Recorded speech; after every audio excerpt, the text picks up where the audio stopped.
اللهم إنك عفو تحب العفو فاعف عنا. اللهم اجعلنا من الذين يستمعون القول ويتبعون أحسنه. اللهم اجعل الامتحانات بردا وسلاما لأبنائنا وأبناء المسلمين آمین.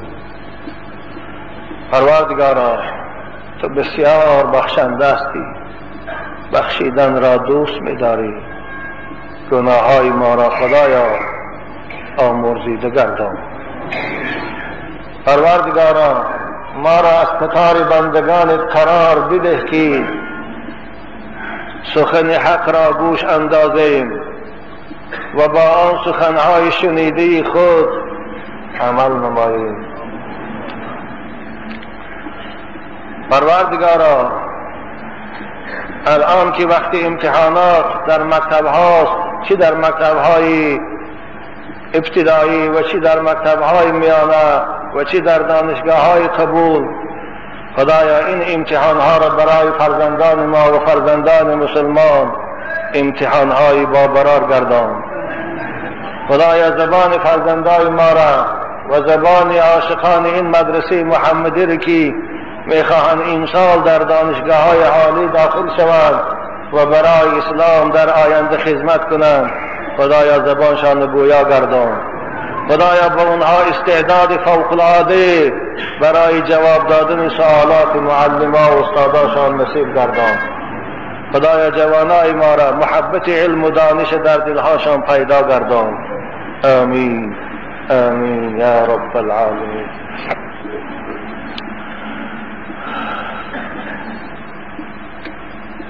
اعوذ بالله من الشیطان الرجیم. يا أيها الذين آمنوا إذا قمتم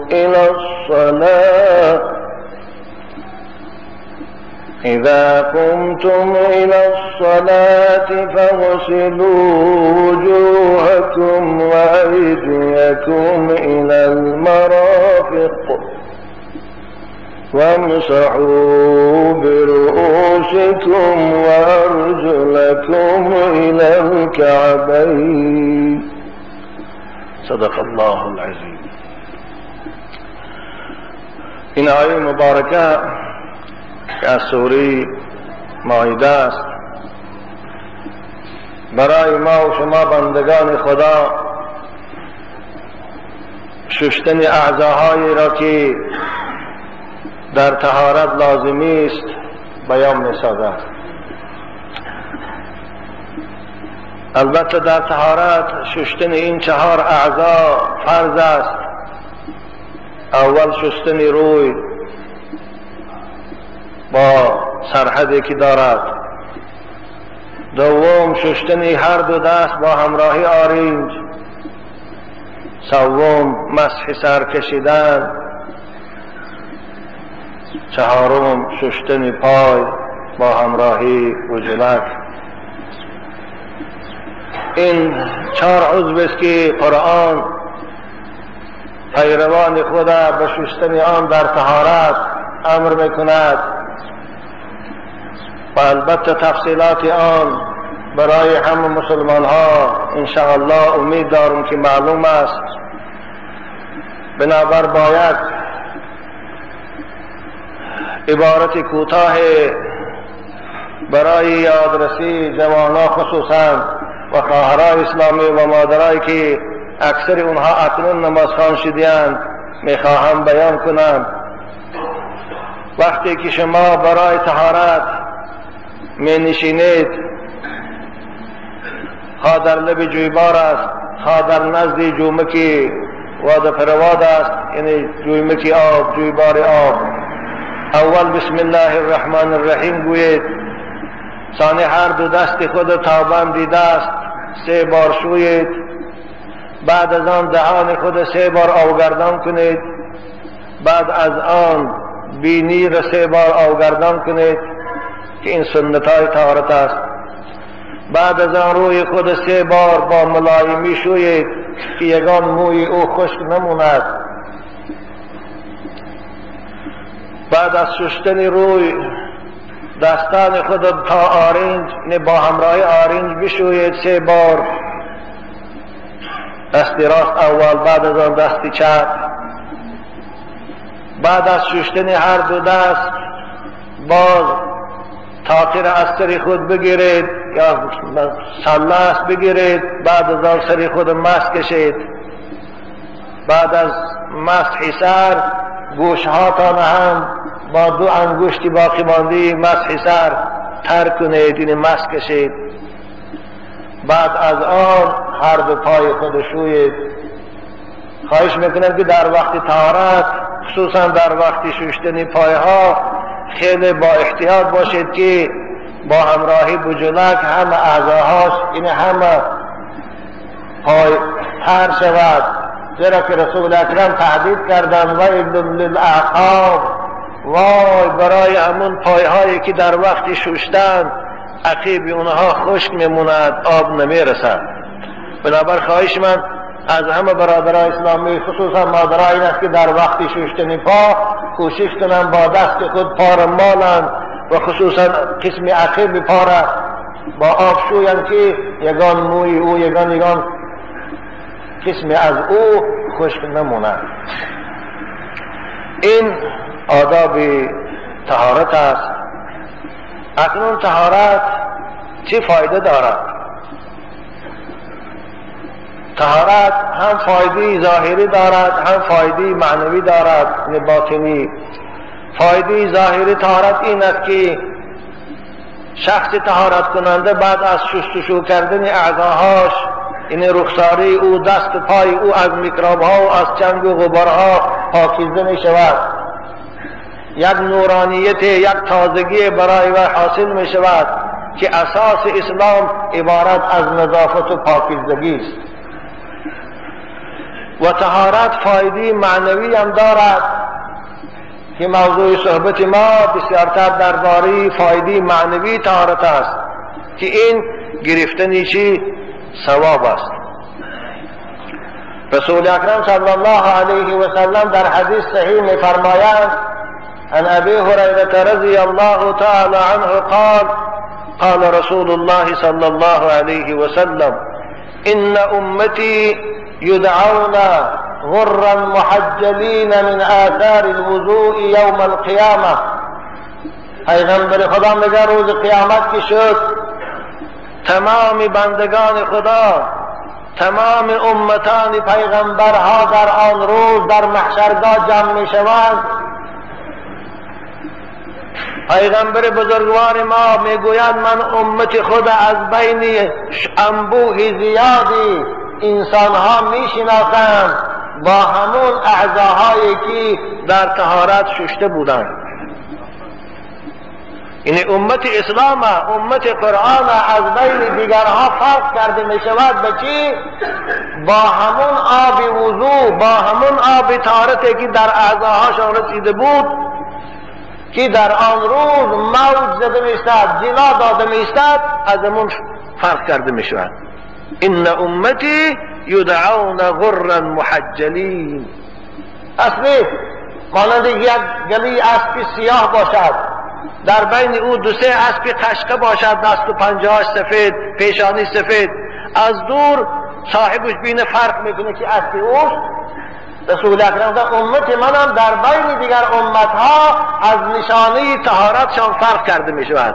بنابر عزیزان من، این رویهای شما، این دستان شما، این پایهای شما آن روز چنان جلا میتین، چنان از سفیدی روشنایی میتین که همه میدانند که این امتای محمدند. اینا همون امتای هستند که دنیا در 5 وقت نماز طهارت میکردند. بنابر حضرت چی گفتند؟ فمن استطاع منکم ان یطیل غرته فلیفعل. هر کدام شما ای امت اسلام، خواه مرد خواه زن، خواه جوان و خواه پیر، میخواهی که این روشنایی، این نورانیت شما در محشرگاه زیادتر شود، روشنتر شود، در این دنیا طهارت کامل کنید. یعنی در طهارت هر اعضا را 3 بار باید آرامیش شویید. از این سبب حضرت عمر رضی الله تعالی عنه گفتند ان الوضوء الصالح یطرد عنک الشیطان. طهارتی که با حضور دل باشد، طهارتی که با آدابش انجام یابد، تمام شود، از صاحبش وسوسه شیطان دور میکند. این طهارت با آداب چیست؟ وقتی که الان من بیان کردم، در وقت طهارت که نشسته بسم الله الرحمن الرحیم گفته شستن اعضاهاتان هر کدامش 3 بار به حضور دل انجام دهید. بعد از تمام کردن طهارت که تمام شد، از جای خود خیزید، روتان به سوی یک آسمان بردارید، آسمان یک بار نگاه کنید، بگویید اشهد ان لا اله الا الله وحده لا شریک له و اشهد ان محمدا عبده و رسوله. همین کلمه شهادت گویید. پیغمبر خدا چی مکافات وعده کردن برای گوینده این کلمه شهادت؟ فتحت له ابواب الجنة الثمانیه یدخل من ایها شاء. برای این بنده طهارت کن و برای این بنده که بعد از طهارت کلمه شهادت گفت 8 در جنت بروی او کشاده می شود و از کدام درش که خواهد فردا در روز قیامت می درد. این از طهارتی که رسول اکرم صلی الله علیه و سلم او را سبب سفید رویی ما و شما در روز قیامت اعلام کردند. در حدیث دیگر هم که بخاری روایت میکند پیغمبر خدا فضیلت طهارت، فایده طهارت، معنویات طهارت برای ما و شما بیان کردند. گفتند قال رسول الله صلی الله علیه و سلم ارأیتم لو ان نهرا بباب احدكم یغتسل فیه کل یوم 5 مرات. شما گفتم یک آدم در نزد خانه خود یک جویبار آب خیلی شفاف و آب ملایم دارد، یعنی نخمنک است و نه گرم ملایم است. هر روز در همون آبش، در همون جویبارش 5 بار شستشو میکنه، 5 بار طهارت میکند، بعد از طهارت میره نماز میخواند. همین آدم گفتن 5 بار حمام میکردگی شخص گفتن در بدنش آیا یگان غبار، یگان آلودگی، یگان بوی ناخوش باقی میموند؟ صحابه گفتن نه یا رسول الله لا یبقی ذلک من درنی شیئا. کسی که هر روز 5 بار غسل کند، 5 بار شستشو کند، برای چی در بدن او بوی ناخوش بوده است؟ او خیلی تازه است. گفتن جناب پیغمبر چی گفتن؟ فذلک مثل الصلوات الخمس.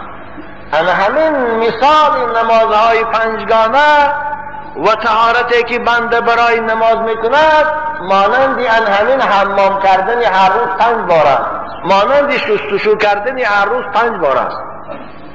ببین عزیزان من، طهارت چی فایده به ما دارد؟ نماز چی فایده دارد؟ هر کسی که هر روز در 5 وقت نماز طهارت کند او از گناه ها پاک می شود، چنان پاکیزه می شود، چنان نورانیت، چنان صفای در او حاصل می شود که مانند شخص هر روز 5 بار شستشو میکند و لباس عوض میکند. بنابر طهارت خیلی برای بنده مومن فایده دارد. باور کنه جواب خوب گاهانش می شود قضای حاجت، طهارت خانه می درایم، طهارت میکنیم، بعد از طهارت مستحب میکنیم با آب، یک افتاب آب که مستحب میکنیم دستو بیاد اون حالی آدم های بی طهارت و بی نماز میرسد. وقتی که الحمدلله ما با آب شستشو میکنیم یک تازه، یک نظافت، وای به حال اون کسانی که اونها مستحب نمیکنن، روزی دراز مستحب ناکرده میگردن، از حاجت خانه میبرن، هم تو حالی و یا بدنی و یا چی بدبوی است. شخص عاقل از همین خود نظافت اسلام است. اسلام دین حق بودنش میداند، دین پاکیزه بودنش، دینی الهی بودنش فرق میکند. نبر هزار شکر پروردگار که ما و شما را عزیزان من از جمله موحدها گردان، از جمله کسان گردان که طهارت میکنیم و بندگی او را انجام میدیم، نه از اون کسانی که بدناشان بوی میکند، بوی ناخوش، از اون طایفه نگردانید.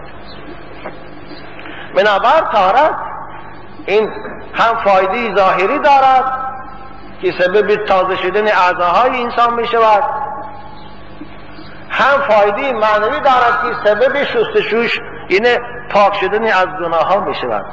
کدام یک برادر در ما خط شده گفته است که آخه در من طهارت بینی را آبگردان کردن چه فایده دارد؟ برادر عزیز، اولش که ما را شریعت امر کرده است ما او را اجرا میکنیم، حکمتش در ما کارمان نیست. حکمتش برای چیست؟ زیرا که بسیار احکام های شرعی را حکمتش در ما عقل من به اون نمیگیرد. شاید یک حکمت دارد او اما عقل من شاید نمیگیرد. شاید در ایگان کتاب اثر چشم من به اون کتاب نافتیده است. اما بینی منبع نفس کشی است. انسان نفس با بینی میکشد. بنابر هر هوای ناخوش، میکروب های زهرآلود، همین بینی خیلی نفس ما میگیریم. بنابر او در همون صدا پردازی بینی میایستد، در همون جای فیلتر بینی میایستد. وقتی که او رو ما آبگردان میکنیم میشوییم، همون چیزهای نفس کشیدیم خطرناک و افلاسات همون آبش میافتند. بنابر این یک تازگی است. آخرین سبب تازه شدن چی؟ یعنی همون خیشون دماغ انسان از همون میکروب های زهرآلود، از همون هوای پلیدی که انسان نفس میکشد از هوای میشه بدیم. بنابراین خیلی فایده دارد. بنده مومن هر چیزی که صاحب شریعت امر کرده است باید او را کند. اما حکمت او چیست؟ اکتفای وی تفتیش نکند.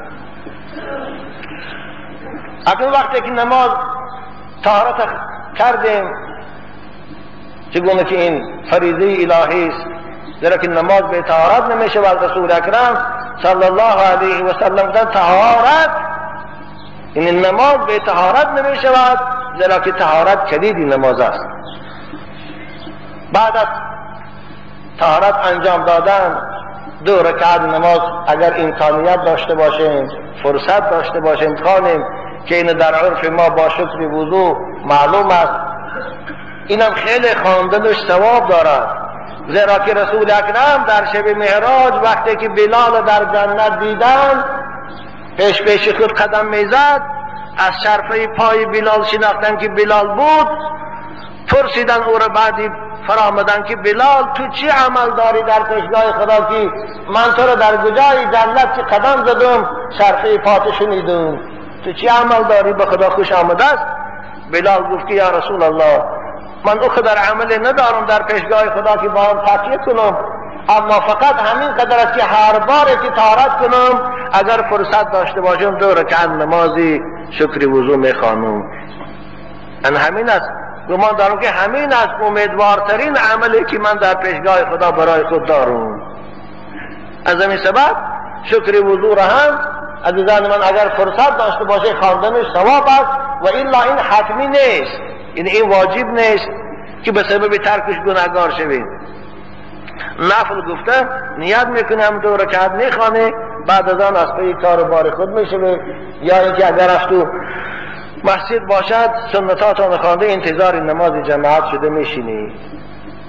این از به طریق کوتاه فایده طهارت و ثواب آن. اکنون درباره نماز جماعت برای خاطر این موضوع من بسیارتر رو آوردم که امروزها اکثر مسجدها از نمازخانها خالی است. شاید سبب اولش رفتن جوانها به طرف روسیه باشد که بسیار جوانهای پاکیزه و نمازخوان ما برای خاطر زندگی رفته ایستادی‌اند. یک سببش اگر این باشد، سبب دوم شاید وقتی کار صحراست شاید برای این باشد، اما سبب سومش من میدانم این تنبلی و بی‌پرواگی بندگان خدا هست که حتی در محله باشد در خانه هم باشد یاد مسجد نمیکنند. نماز جماعت در مذهب ما سنت مؤکده است، یعنی واجب است. و در مذهبی حضرت امام احمد حنبل که امام محدثات صاحب مذهب اهل حدیث است فرض عین است. بنابر در مذهبی امام احمد که کدام محله که مسجد جامع باشد، این مسجد 5 وقته باشد، شخص نماز در خانه خواند و مسجد نبیاد، نماز وی درست نیست. اما مذهب ما در سنت مؤکده است و قول واجبیتش این ارجح است، یعنی اصحش که واجب است که ترک او گناهکاری دارد و رفتنش ثواب دارد. مسجد رفتن عزیزان من چی ثواب دارد؟ رسول اکرم صلی الله علیه و سلم در حدیث صحیح می فرمایند و عن ابی هریره رضی الله تعالی عنه قال قال رسول الله صلی الله علیه و سلم من غدا الى المسجد وراح اعد الله له نزلا في الجنه كلما غدا وراح. رواه البخاری. شخصی که مسجد میره صبحگاهان برای خواندن نماز بامداد و پیشین و مسجد میره و شامگاهان برای خواندن نماز عصر و شام و خفتن، پیغمبر خدا به او مکافات اعلان کردند. این مکافات چیست؟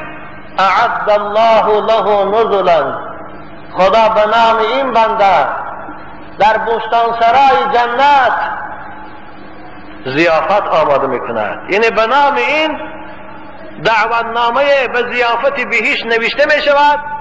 روز قیامت که از قبر خیست به دستش این دعوتنامه رو میتیند، با واسطه این دعوتنامه به بستانسرای جنت میدرد، از ضیافت الله بهره‌مند میشوند. عزیزان من جنت هم با دعوتنامه میدرایند، ماننده که امروز حکومتداران تا دعوتنامهش نباشد نمیمونند نزدیک آمدنی بستانسرای الهی هم و له المثل الاعلی، او که به این قیاس کرده نمیشه این فانی است، خداشان هم فانی هم بستانسرایشان هم ضیافتشان هم. اما پروردگارم در بستانسرایش بندگانی را دعوت میکند که در این دنیا دعوت او را قبول کرده پرستش کردند. بنابر هر کسی که مسجد نبیا هر نماز به نام او یک دعوتنامه نوشته می شود، در ضیافت الله او اشتراک میکند. این حدیث رسول اکرم صلی الله علیه و سلم است. و در حدیث دیگر هم پیغمبر خدا مکافات اعلان کردن برای مسجد بیاها. چی گفتن؟ من تطهر فی بیته ثم مشى الى بیت من بیوت الله لیقضی فریضة من فرائض الله كانت خطواته احداها تحط خطیئته والاخرى ترفع درجته. رواه مسلم. شخصی که در خانهش طهارت میکند، بعد از انجام طهارت آهسته آهسته قدم زنان مسجد میرود. ببینه رسول اکرم اینجا طهارت میکنه، گفتن مسجد میره، طهارت کرده در خانهش. خانه نه، خانه فقط برای نماز نفل است، خانه برای نماز تهجد است، خانه برای نماز قضایی است. اما نماز 5 وقته، نمازهای 5گانه را باید بنده مومن در جای خانه که وی خانه خدا باشد در وی اذان گفته شود. بنابر کسانی که در خانه تان از روی تنبلی نماز میخوانه، اگر مذهب حضرت امام احمد حنبل حق است، انشاءالله وای حق است، من به این قائل هستم، از مذهب ما دیدم نمازاتون در خانه تان قبول نیست. بنابراین پختی غفلت از گوشتان پرتایی. مسجد در قشلاقتان 3 نفر نماز خوانده، شما در خانهاتان در بیخ تلویزیون شینید. پیغمبر خدا چی گفتن؟ ثم مشى الى بیت من بیوت الله، بعد از آن قدم زنان آهسته آهسته رود مسجد. کدام مسجد نباشد؟ برای چی مسجد رود؟ برای خاطر گشتکوری؟ حالا بعضی مسلمانای ما مسجد میروند نماز شام برای گشتکوری، زهر خور گشتن. مسجد عبادت رو، مسجد برای راز گفتن با خدا رو، مسجد برای مناجاتی با پروردگار رو. رسول اکرم بیان کرد که لیقضی فریضة من فرائض الله، مسجد میره برای خاطر آن که این فریضه الهی را از گردن ساقط کند، نماز عصر شام گفتن برای خاطر آوای میره. کانت خطوات، هر قدمی که برای رفتن به مسجد میزند، احداها تحط خطیئته والاخرى ترفع درجته، یک قدمی او سبب آمرزش گناهش بشود، یک قدمی او سبب رفع درجاتش در جنت بشود. عزیزان من، اگر از خانه شما تا مسجد 200 قدم راه باشد، 200 گناه شما آمرزیده میشود، 200 ثواب در نامه اعمالتان نوشته میشود. ای کسانی که خانه هاتان دورتر است، 500 متر و 1 کیلومتر است، 1000 گناهتان از نامه اعمالتان کور میشود، 1000 حسنه و ثواب در نامه اعمالتان نوشته میشود وقتی که شما مسجد بیایید. این است مکافاتی که پیغمبر بزرگوار برای امتشان، برای امت مسجدیشان وعده کردند. حضرت ابی بن کعب میگویند، این حدیث هم حدیث امام مسلم است،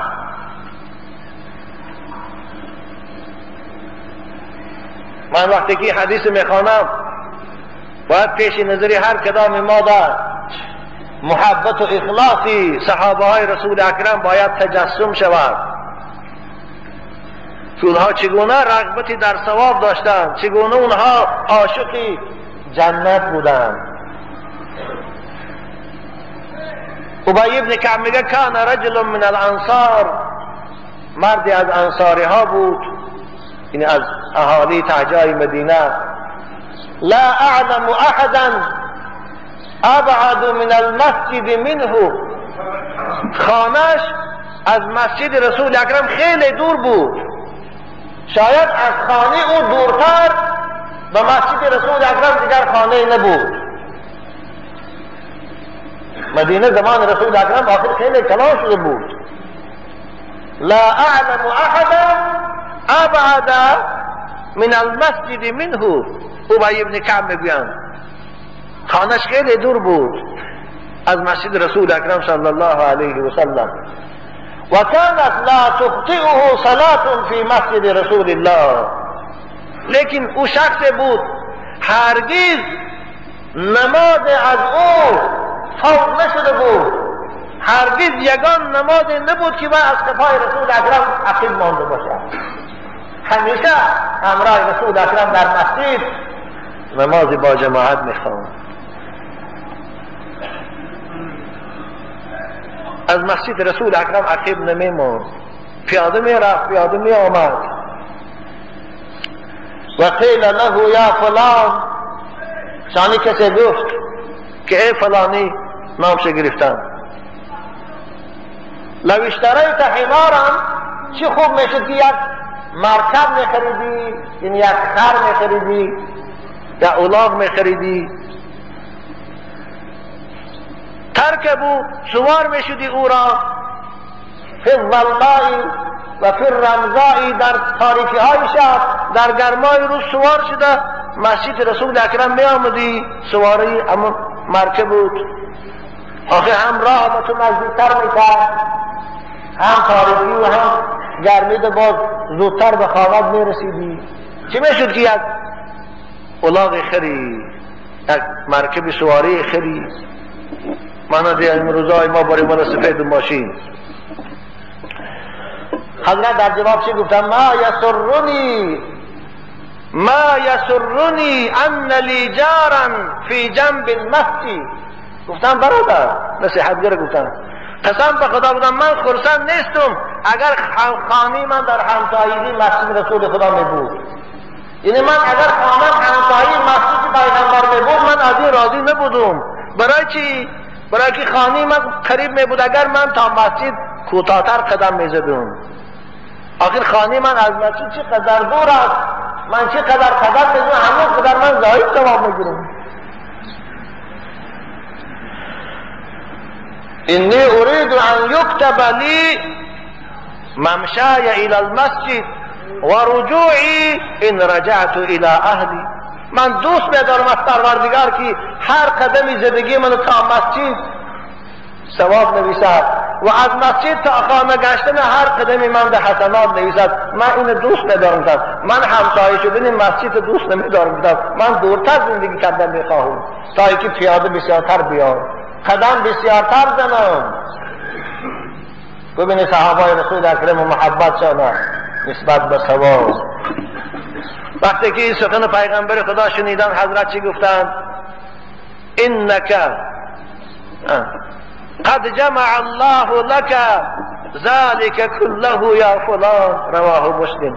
ای فلانی گفتند پروردگار برای تو همین آرزوی داشتگی تا همشه برای تو جمع کردگی است، یعنی چی آمدنت چی رفتنت برای تو حسنات نوشته شدگی است. تو جوانی خوبه بودی. گفتند صحابه رسول اکرم اطراف مسجد مبارک خالی شد، به آدم شد، خانه ها حتی کوچیده نآمدن برای خاطر آنکه دورتر باشیم قدم بسیارتر زنیم. اما افسوس من میدانم آدمایی که در همسایگی مسجدن، خانه های رو من میدانم که دیوارشان به دیوار مسجد چسبیدگی است، نماز جماعت مسجد نمی بیاد. با بعضی شیطان ها در دلاشان وسوسه کردگی ها بود، یعنی میگن فرق کنید نماز در کجا خوانی می شود. نه، نماز در هر کجا نمی شود. او گفی صاحب چهار کتاب خدا رحمتش کنه، مسجد او شده همه روی زمین، در او دشت و صحراهاست. وقتی که در صحرا باشی، در چوب کوه باشی، در ایلاق باشی، وقتی که در درون پاییز باشی، در درون شمالیات باشی، این صورت مسجد او همه روی زمین است. اما وقتی که در محله باشی، در محله مسجد جامع باشد، تو در خانت خواندی روت سیاه کردی که مسجد تو خانت است.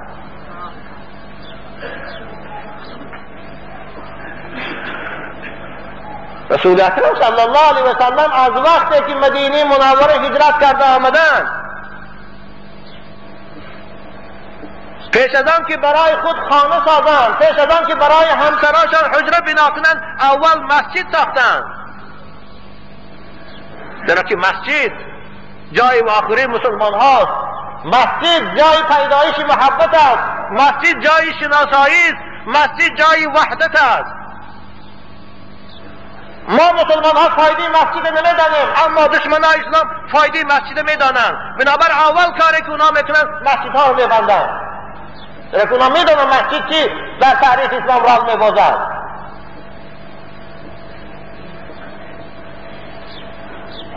اما ما باشیم بیکار در بیخ تلویزار شیشت است، موسفید است، وقتی نماز از مسجد نمیبیاد. حالا که پیغمبر خدا گفتند وای به حالی کسی که آواز اذان میشنود و بے پرواست، بے طاقت نمیشود برای نماز. پیغمبر خدا صلی الله علیه و سلم یگان نماز از مسجد نموندند وقتی که در مدینه بودند. حضرت مولوی جنون هم میگوید تمام بدر الدجا محبوب معبود برفتن پای او بر عرض و میسود. حتی همون بیماریه که همون بیماری سبب وفاتشان شد، از در همون بیماری هم رسول اکرم از مسجد نموندن. همگی پیغمبر بزرگوار ما که 10 سال در مدینه استقامت کردن، غیر از اون لحظه‌ای که بیرون مدینه باشند، 13 نماز از مسجد موندن و خلاص، دیگر از مسجد نموندیند. بنابر حضرت امام محمد قولش حق است که جماعت فرض عین است. تمام بدر الدجا محبوب معبود برفتن پای او بر عرض و میسود. برای دین نمون از بندگی ها تو چون پیرو به این شرمندگی ها. رسول اکرم برای خاطر دین، برای خاطر ثواب جماعت از مسجد نموندن.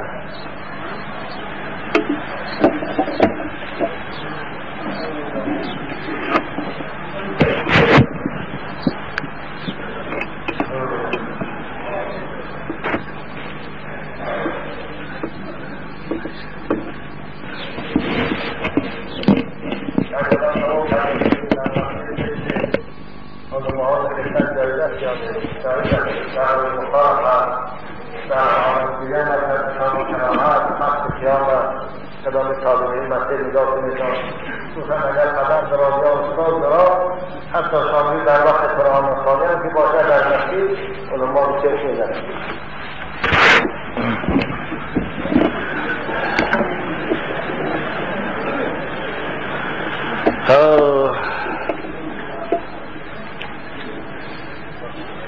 حضرت بچه میگن، حضرت مولوی ما و شما رو نصیحت میکنن، روی کوها به عزمی بیل دسته، روی کوها به عزمی بیل دسته و مسجد می شود پایت شکسته. کوها میری بفرد میشی، از صبح تا شام در درون شالی کار میکنی، در درون پخته کار میکنی، بفرد میشی، خسته میشی. اما وقتی مسجد آمدن شد طهارت کردی، پاهات شکستگی، پاهات بزرگ بکشی، بعد کشی چون گاو دایم بار دنیا، شوی در خدمتی مولا کسلها. همیشه بار دنیا رو میکشی، باید بار دنیایی که کاش که وفا کند. کدام روز جنازه خانده یک خواهر اسلام میره 31 ساله، جنازش 3 گوده که خورسالکک بالای تابوت شدن. کشی چون گاو دایم بار دنیا، شوی در خدمتی مولا کسلها. به نزدی هر طعام پهلوانی، و وقتی بندگی رنگی زنانی. توی باشد میری، خدایی باشد که ماشین سوار میشد جلی پولا خیرات کنم میرین. ایشان ملای ما خدا رحمتشان کنه خمسنگیر میرن، اما در پیش قشلاقش محل مسجد باشه نمیره جماعت. حضرت صوفی الله هم یک نظم دارد که وقت چشم غلطیده بود، خیلی شیرین گفتگی است، خدا رحمتش کنه. وقتی آخر که ماند از پا باز، رسول اکرم صلی الله علیه وسلم وقتی که بیمار شدن پای مبارکشان دیگر از کار موند، بیماریه که اکنون وفات میکنن سفر آخرت. وقتی آخر که ماند از پا باز، گوشی او را رسید و بانگی نماز. حضرت بالای کرپه به دراز بودن، کشیدگی آواز بلال بلند شد. آواز بلال، آوازی هر روز که میشنید و رسول اکرم ذهن درد انتظاری بکشید که می برآمدن و تکبیر میگو به مسجد. وقتی آخر که ماند از پا باز، گوشی او را رسید و بانگی نماز. گفت با مرتضی مرا بردار، جانبی مسجد جماعت آر. حضرت علی نشسته بودن، گفت علی من پشتارت بگیر، مسجد برگفتن. گفت با مرتضی مرا بردار، جانب مسجد جماعت آر. مرتضی که به خادمی سر داشت، مرتضی که به خادمی سر داشت، مصطفی را به پشت خود برداشت. پشت پای رسول معبودی، از ضعیفی به عرض میسودی. رسول اکرم پشتاره کردن، پاشان از بی حرکتی به زمین خط کشیده می رفت. وای به حال ما و شما امتی در غفلت زدن که تنی صحت داریم، پای روان داریم، اما مسجد نمی رویم. پشت پای رسول معبودی، از ضعیفی به عرض میسودی. بچنان محنت و مشقت و درد، بچنان محنت و مشقت و درد، به جماعت ادا، به جماعت ادای طاعت کرد. رسول اکرم با همین رنج، با همین مشقت نماز جماعت اشتراک کردن و نماز خواندن. اگر نماز جماعت اختیاری می بود، رسول اکرم در او حالتی وزنینی خودشان اینقدر رنج نمی دادن. بنابراین عزیزان من، کسانی که صدای منو میشنوید، جماعت این خیلی عبادت مهم است. نماز جماعت بالای آنکه هر قدمش ثواب است، فضیلت دارد از نماز تنها گذار به 27 درجه.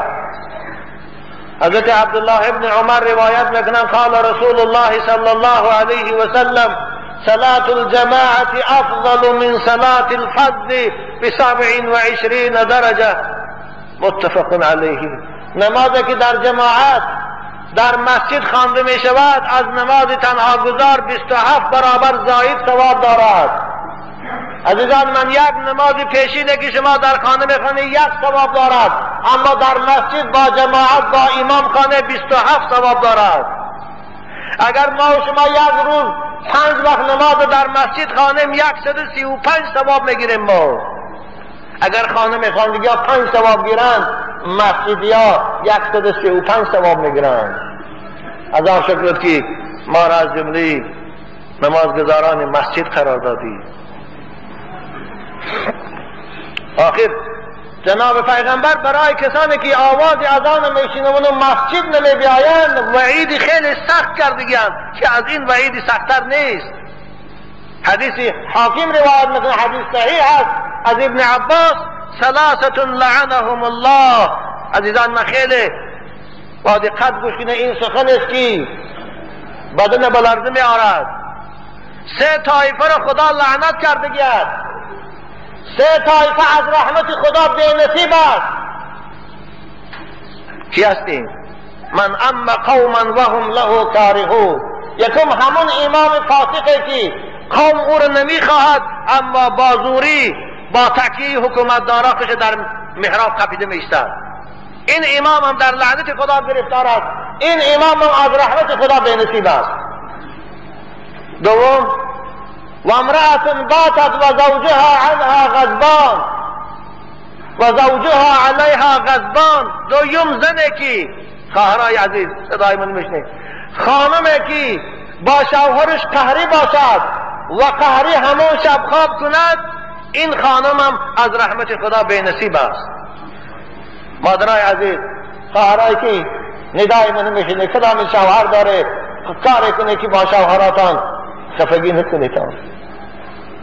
چرا که اول مسئولیتی که شما در پیشگاه خدا داره بعد از نماز این از حقوق شوهراتان است. خدا شما را از این سخت میپرسه روز قیامت. سوم، این بے نصیبی چیست؟ سوم، این بے نصیبی بدبخت چیست که از رحمت خدا بے نصیب است؟ حضرت گفتند رجل سمع حی علی الصلاة حی علی الفلاح ثم لا یجیب. کسی که آواز اذان میشنود، ندای ملکوتی پروردگار میشنود که ای بنده به نماز بیا، ای بنده پیش من بیا، ای بنده خانه من بیا، میشنود اما نماز نمی بیاد، مسجد نمی بیاد، این بنده هم از رحمت خدا بے نصیب است. این بنده هم در لعنت خدا گرفتار است.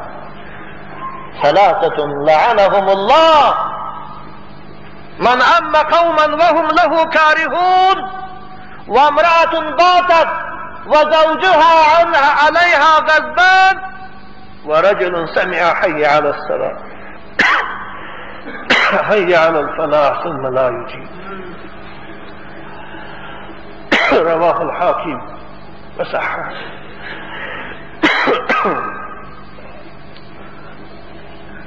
حضرت ابو هریره رضی الله تعالی عنه میگویند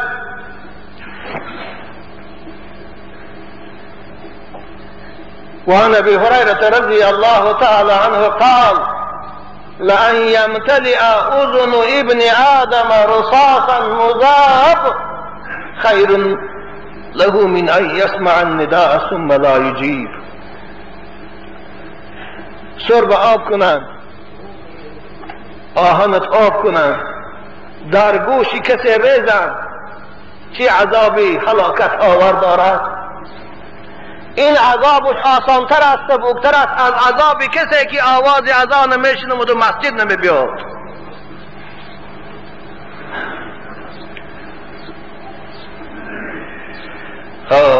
حضرت عبدالله ابن مسعود که صاحب رسول خدا هست میگوید من سره ان یلقى الله غدا مسلما فلیحافظ على هؤلاء الصلوات حیث ینادى بهن. کسی میخواهد که روز قیامت با پروردگار خود مسلمان، موحد، فرمانبردار روپرو شود، باید نماز در جای خواند که آواز اذان از اونجا بلند می شود. این در خانه خواندن در زمان رسول اکرم نبود.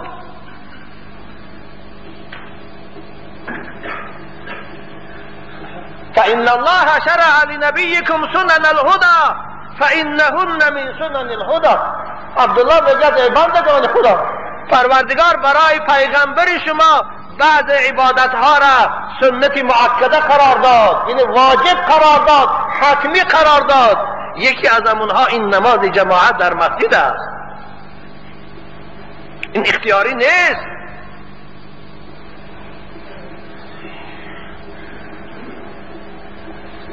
ولو انکم صلیتم فی بیوتکم کما یصلی هذا المتخلف فی بیته لترکتم سنت نبیکم. اگر شما ای امت قرآن، ای امت اسلام، ای امت محمدی نمازها را در خانه هاتان خانه و مسجدها از ده آدمی چند درشان کند، مسجدها از ده آدمی جای پشه ها شوند، شما سنت پیغمبرتان را ترک کرده، شما منافقه، مانند منافقا رفتار داره. صحابه رسول اکرم فلج بودن، پاهاشان کار نمی کرد، بچه هاشان خدمتگاراشان می گفتن از دو پهلوشان گرفته مسجد می بردن برای نماز جماعت، از جماعت نمی بردن. ولقد كان الرجل يهادى بين الرجلين، این دو آدم از دو کفتش برداشته کشاله کنان پاهاش به زمین کشال مسجد می آورد حتی یقام فی الصف، دسته فی مسجد می شناندش تا یک پهلوی خاشیفتگی نماز می خواند برای خاطر فضیلت جماعت از من فوت نشود گفته.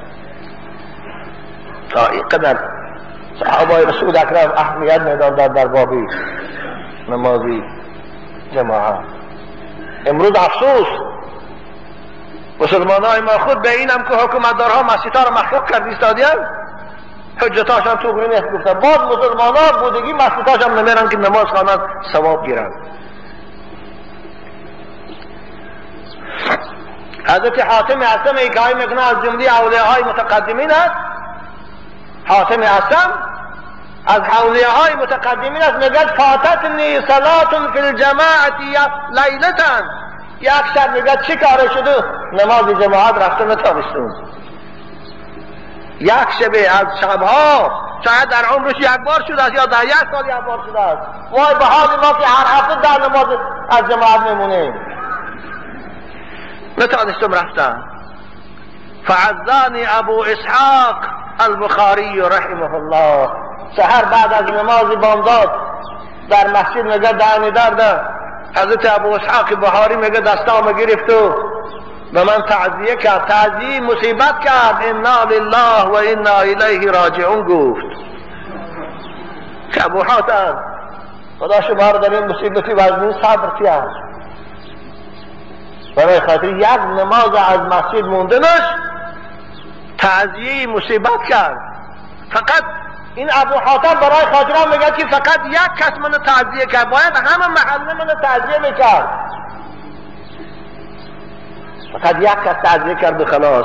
لو مات لی ولد، اگر بچم میمرد لعزانی اکثر من 10,000، اگر من بچم میمرد 10,000 آدم برای تعزیه من میآمد. حضرت ابو حاتم بچهش مرده گفته، مانند دیگه ایشان بچهش مرده اگر تمام رسپولیک میرن.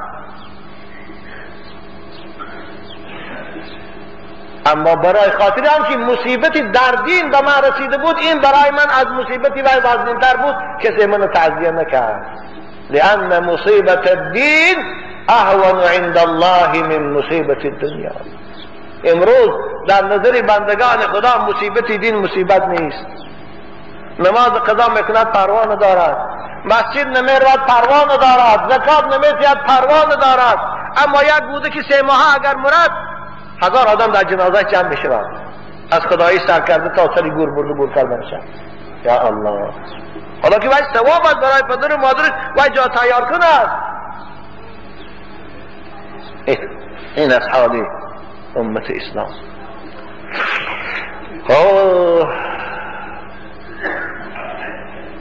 مسجد جای شناسایی است، جای پیدایش الفت و محبت است.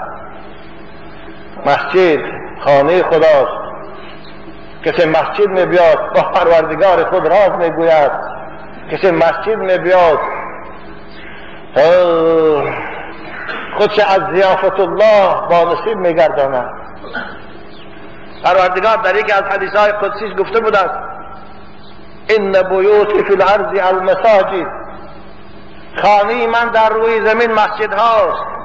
بنابر مسجد ها عزیزان من ملک هیچ کس نیست. در کجایی که مسجد ساخته شد باید هیچ کس حق ندارد بیاد از من است. حتی در حکومت های اسلامی هم مسجد ها و زمین حکومت حساب نمی شود. کدام حکومت دارایی که خودشان مسلمان میدانند باید دانند که این مسجد قطعی زمین مسجد زمین حصی دولتی و یا نیست، این زمین خدا است. در وی حق ندارد تصرف کردن در.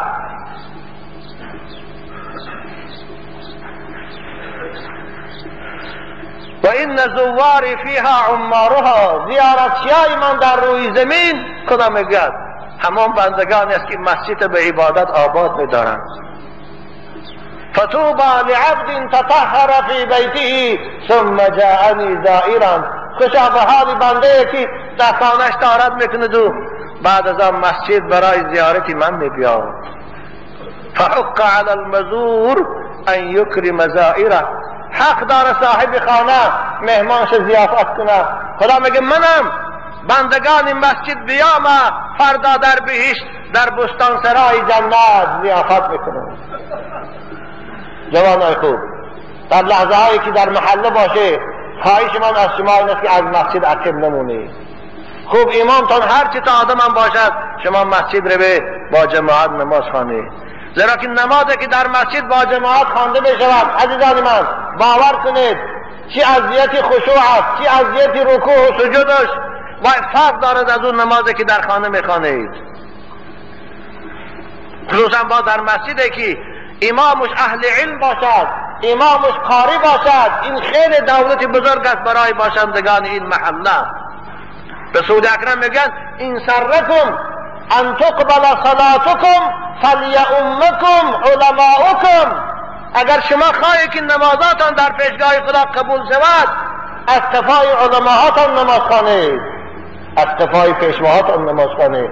فانهم وفدکم فیما بینکم و بین ربکم، زیرا که علماها نمایندگان شما هستند، میان روان شما هستند، وکیلای شما هستند روز قیامت در پیشگاه پروردگار.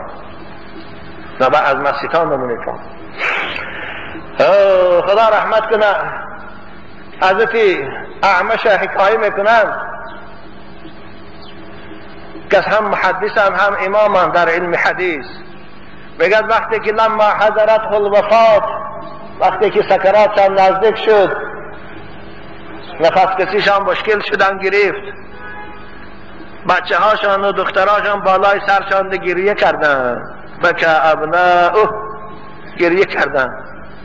حضرت که به خود آمده بودن لا تبکو علی، بالای من گریه نکنید،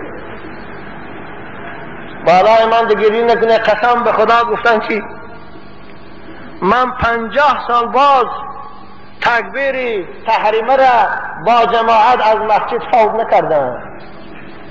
هزار شکری پروردگار گفتم به این توفیق دارم. من 50 سال باز گفتم حالا از مسجد تکبیر تحریم از من فوت شدگی نیست، گفتم برای من گریه نکنی. 50 سال کدام ما یک هفته پای در پای در مسجد 5 وقت نماز بالا خواندیم. حضرت سعید ابن مسیب که این امام تابعین است میگه که ما اذن المؤذن 40 سنة الا وانا داخل مسجد رسول الله. 40 سال است که مؤذن اذان میگوید من در مسجد رسول اکرم صلی از مسجد بیرون نبودم. بنابر نماز جماعت نآمدن این خیلی وعید سخت دارد.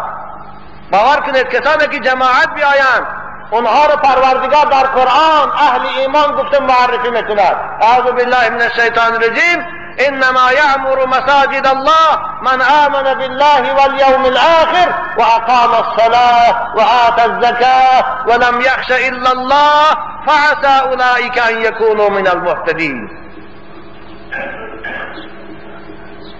کسی را که خدا شاهدی به ایمانی او داده است، این خیلی آدمی بزرگ است. خدا میگه مسجدها را کسان آباد می‌دارند، مسجدها را کسان زیبا نگاه می‌دارند، مسجدها را کسان با جماعت پر میکنند که اونها ایمانی به خدا دارند، ایمانی به روز قیامت دارند، ایمانی به جنت و دوزخ دارند. اونها نمازشان میخوانند، زکاتشان میخوانند، از کسی نمیترسند غیر از پروردگار خود.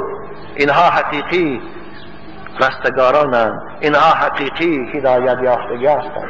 بنابر رسول اکرم حدیث صحیح است میفرمایند اذا رأیتم الرجل یعتاد المسجد فاشهدوا له بالایمان. وقتی که بین یک آدم برای مسجد کوشش دارد مانند با حاشیه ما باریم، همیشه در مسجد است، آبادانی مسجد است، اذانگویی مسجد است، از مسجد دور نمی شود، شما شاهدی ده، با دل پر شاهدی ده که او اهل ایمان است، لیکن قرآن او را به ایمان شهادت داد. اما برعکس کسانی که مسجدها را میبندند، کسانی که مسجدها را محکم میکنند با بهانه حجت نداشتند، قرآن اونا را چی میگوید؟ من این خطاب به همونها میکنم که فهمند. قرآن در سوره براءت در آیت 17 میگوید ما كان للمشركين ان يعمروا مساجد الله شاهدين على انفسهم بالكفر اولئك حبطت اعمالهم وفي النار هم خالدون. صدق الله العظیم. هیچگاه کافران و مشرکان و منافقان مسجدها را نمیگذارند که آباد شوند، زیرا اونها خود شاهد هستند که کافرند، اونها ایمانی به قیامت ندارند، ایمانی به جنت ندارند، باوری به مسجد ندارند، تعظیم و احترامی به مسجد ندارند. اولئک حبطت اعمالهم. خدا میگه اینها کسانی هستند که هر کاری خیری هم کنند من همش به خاک یکسان میکنم، هیچ ثوابی به اونها نمیتیم، اونها در دوزخ جاویدان هستند. بنابر باید مسئولان از این وعید خدا ترسند. مسجد محکم کردن این با خدا جنگ کردن است، مسجد محکم کردن با خدا جنگ اعلان کردن است. قرآن میگه و من اظلم ممن منع مساجد الله ان یذکر فیها اسمه و سعی فی خرابها. کیست ظالمتر و کیست بی‌توفیق‌تر و کیست بدبخت‌تر و کیست سیاه‌بخت‌تر از این کسی که مسجد خدا را محکم میکند و بندگان خدا را از عبادت منع میکند؟ کیست؟ و کوشش میکند که مسجد خراب کند با بهانه حجت نداشتن. مسیحی‌ها 3 آدم باشد اگر امضا کنند مسجد برای آنها میکشایند. برای ما مسلمان ها در جامعه که 99% مسلمانیم 20,000 آدم شرط برای مسجد رسمی کردند، حالا که مسلمان وظیفه‌اش مسجد است. این نیتی خودی ما مسلمان ها دو بسته است. ما مسلمان ها که پروای مسجد نداریم، برای همین هم به حکومت دارا بانه کرده بستن میگیرن. مسجد خانه خداست. دشمنان اسلام از مسجد میترسن، از جماعت میترسن. الله الله. صحابه رسول اکرم میشنویم اگر یک نماز جماعت دریاب نمیکرد، یک نماز جماعت دریاب نمیکرد، تا 3 روز خوش مصیبت زده اعلام میکرد. تا 3 روز گویا بچهش مرده باشد یا فرزندش مرده باشد برای وی مصیبت بود. چی مشکل؟ اونها از مسجد جدا شدن طاقت نداشتن. بنابر جوانای خوب، بار دیگر از این منبر رسول اکرم به همه شما خطاب میکنم که فقط مسجد جای انسان کردن شما هاست، فقط مسجد جای اخلاق آموختن شما هاست، فقط مسجد جای آداب آموختن شما هاست. غیر از مسجد دیگر جای نیست که شما را آداب آموزاند. غیر از مسجد دیگر جایی نیست که شما را اخلاق عالی انسانی رو تعلیم دهد.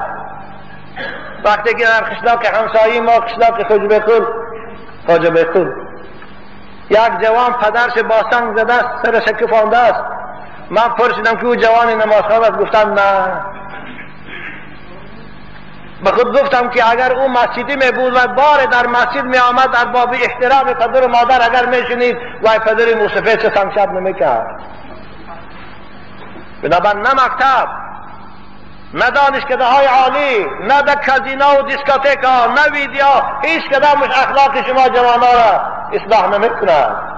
فقط اونها فاسدگری اخلاقند، فساد کنندی اخلاقند. اونها مسجد است یگانه جایی که شما را انسان میکند، انسان حقیقی میکند، انسانی وطن پرور میکند، انسانی محنت دوست میکند، انسانی پدر و مادر احترام کردگی میکند. فقط مسجد میکند. اکنون وقتی اما هم بود شد، نگاه میکنم اقرب یک ساعت از یک گذشته ایستاده است. اگرچه در این باب صحبتی طولانی داشتم، اما چه علاج؟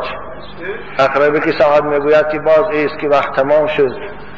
بنابر از پروردگار عاجزانه دعا میکنم که همه جوانای مسلمانان و خصوصا بندگان خدا را در دلهاشان محبت مسجد و محبت عبادت خودش بیدار گرداند و مسجدها را پروردگار را با عبادت آباد گرداندنش نصیب گردان و بندگان خود دلهاشان به محبت مسجد پیدا گردان. خدای حاکمای ما را هم توفیق ده که برای آبادانی مسجد و برای رسمی کردن حجتهای مسجد این کوششان دریغ ندارند. خدایا به اونها همت اسلامی عطا فرما که مانندی که مسیحیان برای رواج دینشان، برای کشادن مسجدهاشان، کلیساهاشان کوشش دارند، اینها هم یک ناموس اسلامی و یک ناموس مسجد کشایی هم پروردگار در دلهای نام پیدا گردان. آمین یا رب العالمین.